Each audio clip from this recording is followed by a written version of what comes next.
Maswerteng hapon po mga ka-STL. Narito na po ang resulta ng STL Bulacan para sa araw na to, 2nd draw November 28, 2024. Araw ng Huwebes, naway ang mga natayaan nyo pong mga numero kanina ay manalo nawa ngayong hapong ito, 4 PM. Kaya kunin nyo na po ang inyong mga tickets. Narito na po ang resulta.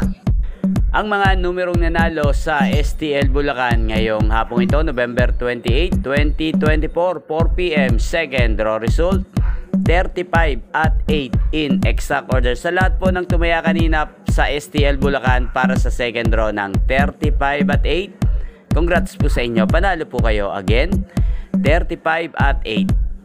At shoutout po natin ngayong hapong ito sa STL Bulacan si Ate Neri. Ate Neri ng Bulacan, shoutout po sa iyo. Naway nasa maayos ko pong kalagayan. At sa lahat po ng mga taga Bulacan dyan, shoutout po sa inyo. Inyo pong napanood ang resulta ng STL Bulacan sa channel na to, Roderick Hernandez TV. Magkita-kita po tayo mamayang alas 8 ng gabi dito po sa channel na to. Thank you for watching.